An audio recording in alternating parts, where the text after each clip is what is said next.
Item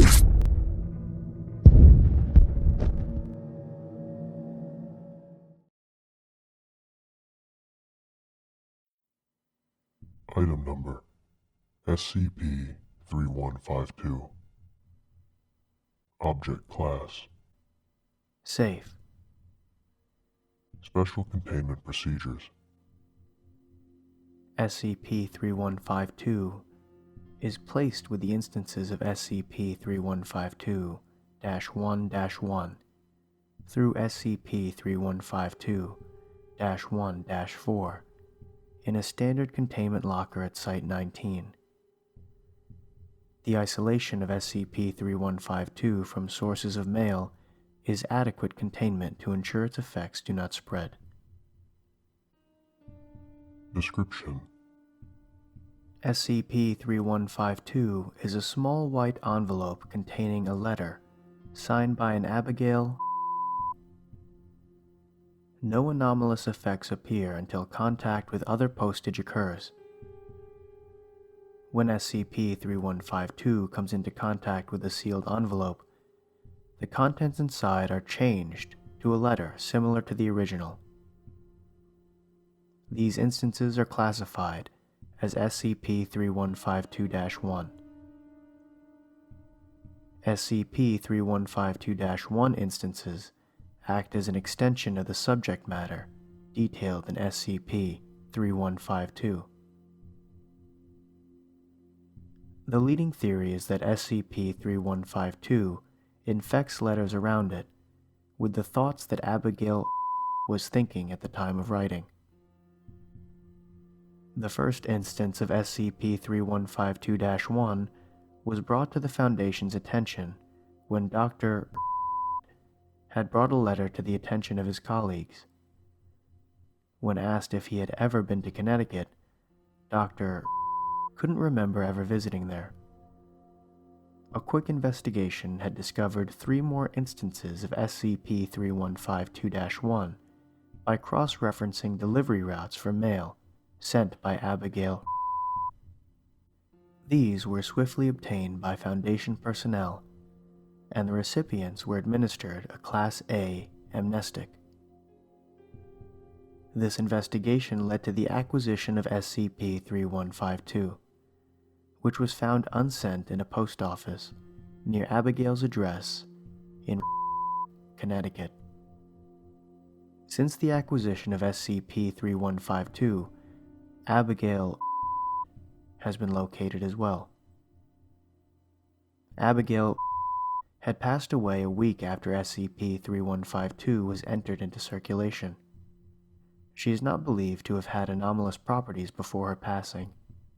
Interviews with the subject of the letters is detailed in Addendum 3152-A. Transcripts of SCP-3152 and instances of SCP-3152-1 are available below. SCP-3152 Transcript. Do you remember me? It's been so long that I could swear that I'm not real to you anymore.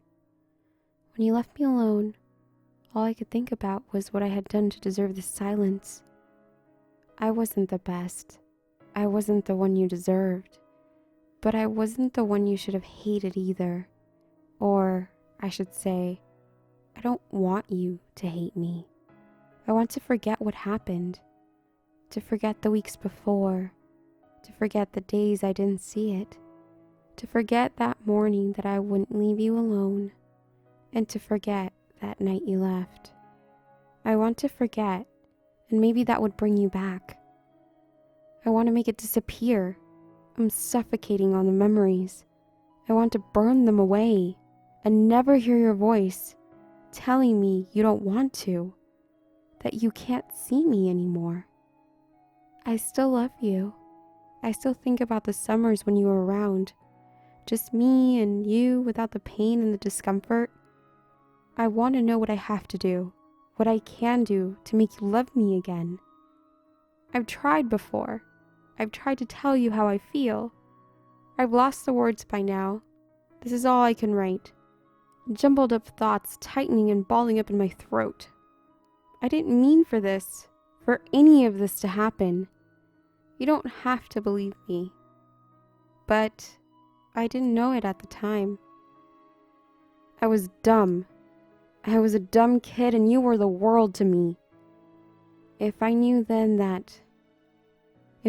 what I did was going to make you leave, I swear I wouldn't have done any of it. Whatever you hear, I want you to know I love you. Don't think what I'm going to or would have done when you get this is your fault. Remember that, okay? It isn't your fault. The fault lies with me. SCP-3152-1-1. Transcript. Do you remember December? The month before you left? Right before Christmas break. Our parents were out of town. You came over for the first time since graduation. I was so happy. You could probably tell. I'm horrible at hiding my feelings. I was actually horrible at hiding anything at all. I'd always have my special ways of annoying people to the point they couldn't stand me. I was loud and didn't know what to say half the time, which made for an interesting combination. But you seemed to like me anyway. I was glad that you stuck around for as long as you did. This was going to be the night where I finally told you how much you meant to me. I decided it was written down in my notebook and everything. Looking back, it was probably a horrible time to drop this knowledge bomb on you. I should have kept it to myself. You weren't doing too well and I was dumb. I've told you before, right? I'm not the smartest person in the world. I have trouble understanding social cues. What I did know was that I loved you more than the minty hot chocolate I made when you came over. What I didn't know was that this would be the last time I was able to talk to you like friends. That you didn't feel the same way? It's hard to tell. Even now, I'm not quite sure. When you said yes, when you accepted me and hugged me and... yeah, even then I didn't know what you were thinking. You seemed happy. I liked that. I liked seeing you happy. Things were going well for a while after that. I think at least we didn't get much time together. You'd come over when you could, or I'd go over to your place. We didn't talk much.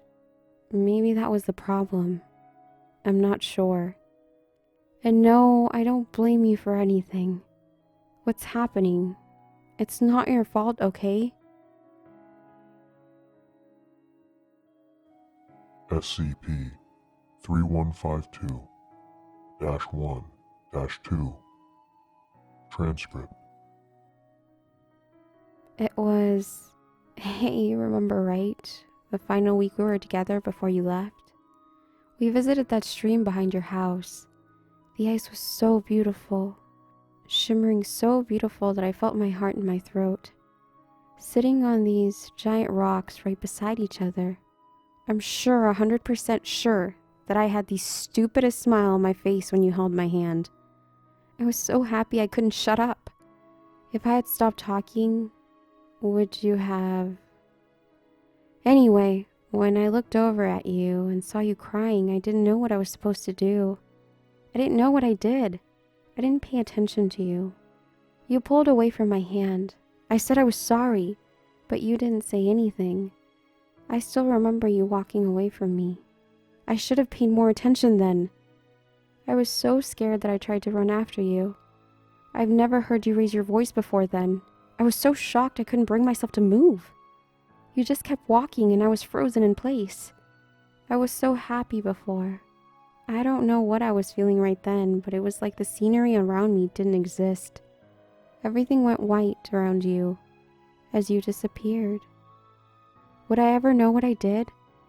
I wanted to ask you what I did to make you walk away that day. Every day after I'd try to go over your house, but you weren't there. I wish I would have known what I said to make you cry. Maybe it would be different if you could have told me? No, I don't blame you at all. It isn't your fault. It's all on me.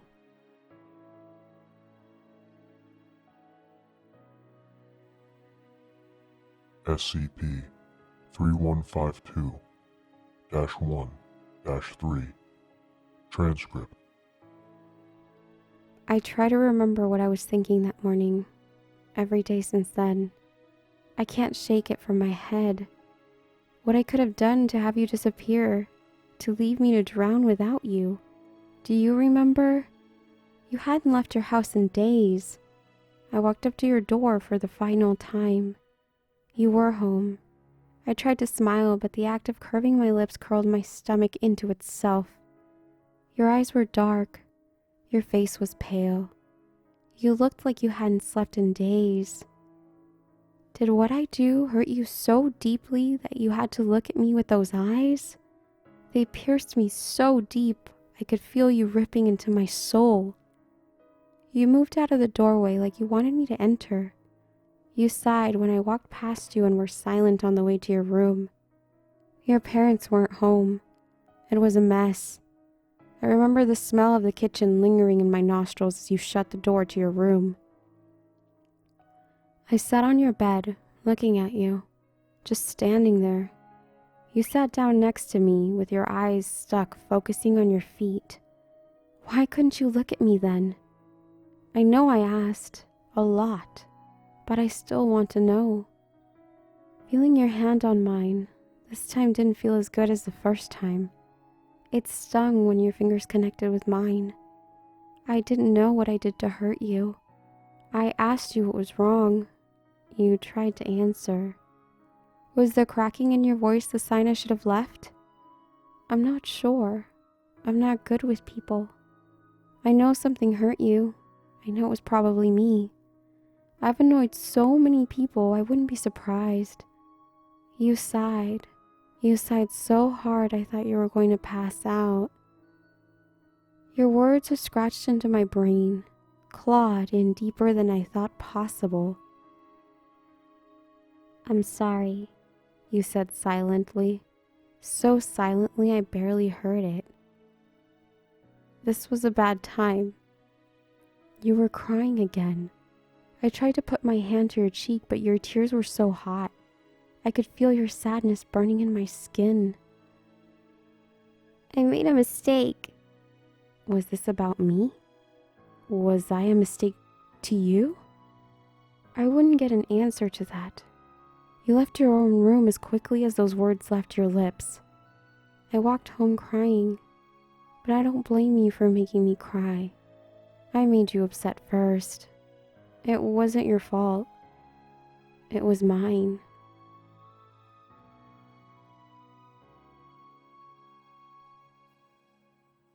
SCP-3152-1-4. Transcript. I saw you outside my window. You remember, right? You were looking right at me. Your cheeks were red. Why were you standing out in the cold?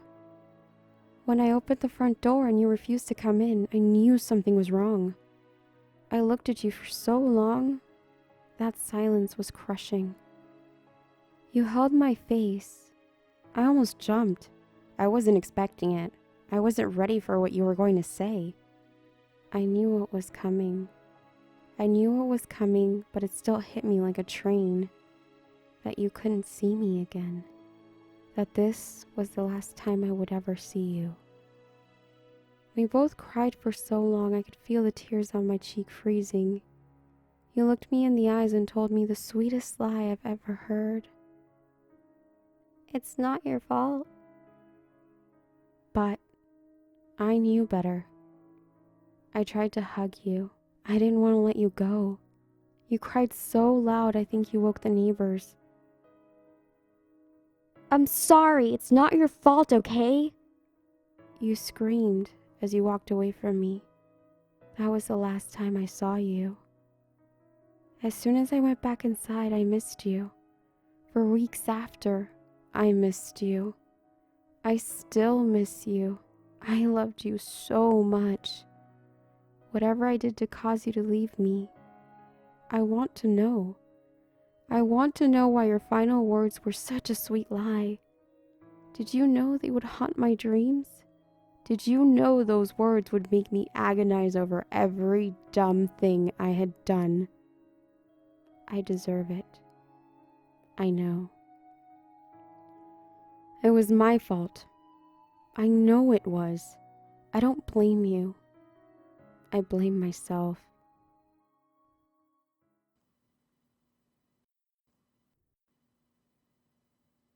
Addendum SCP-3152-A.